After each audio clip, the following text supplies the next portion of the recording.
Choo-choo! Marinig mo pa lang yung tunog na yon ng train mula sa Harry Potter movie, kikilabutan ka na dito sa loob ng Warner Brothers Studio. Welcome to Hogwarts Express! People Express!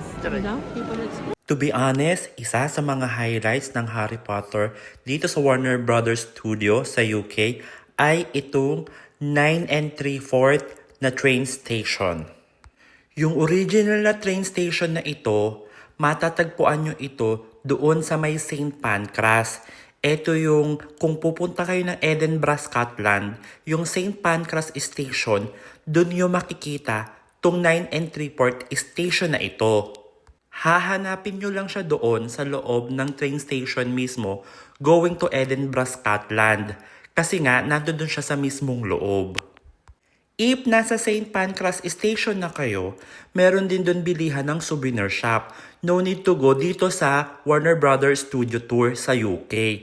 Pwede din po kayong bumili doon. And meron din sa may Waterloo. Pero hindi po yun Warner Brother. Parang souvenir shop lang siya ng mga Harry Potter items, iba't ibang items. This time around, pangatlong beses na namin na-encounter si Death Eater na nagper-perform. So every station may kanya-kanya silang performance. So ito, pangatlo na siya. 1, 2, 3, go! Picture, bilis! Go! Ate says, move! Move! Oh.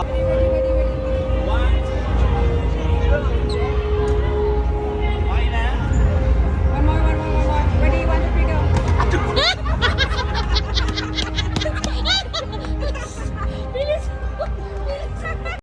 Oh, nakita nyo yung hinawakan namin na trolley? Yung may pushcart?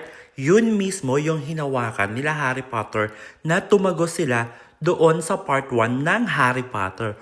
O diba, laro si Akla, laro si.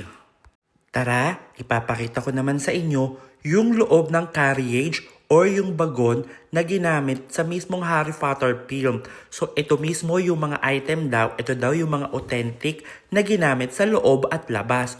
Yung mga nakikita ninyo, yung lagayan ng owl, yan mismo. Tapos yung maleta, yan daw yung mga ginamit doon.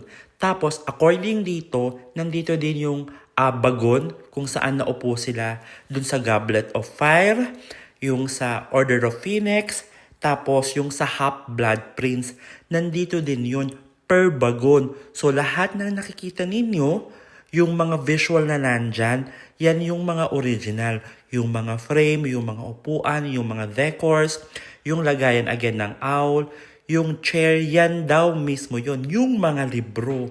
So nakakamangha, no? For over 20 years, na-remain nila yung mga ganyang itsura, looks na preserved, di ba? Nakakatawa lang kasi ako, to be honest, nung nakita ko tong carriage na to, tong bagon na to, alam mo yung para kang dinala talaga sa Harry Potter film, alam mo yung para akong pumasok sa loob ng libro or pumasok ako doon sa film.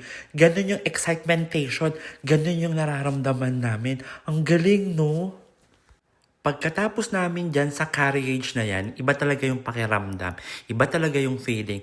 Tapos, meron din special carriage dito, yung visual effects, yung silk screen, yung green silk screen. Tapos, yung nakikita ninyo na yan, meron dyan yung palaka. Di ba dun sa pelikula ng Harry Potter, may palaka. Papakita dyan yung palaka. Makikita nyo dyan. Binivideohan ko lang dyan si Kuya na cute.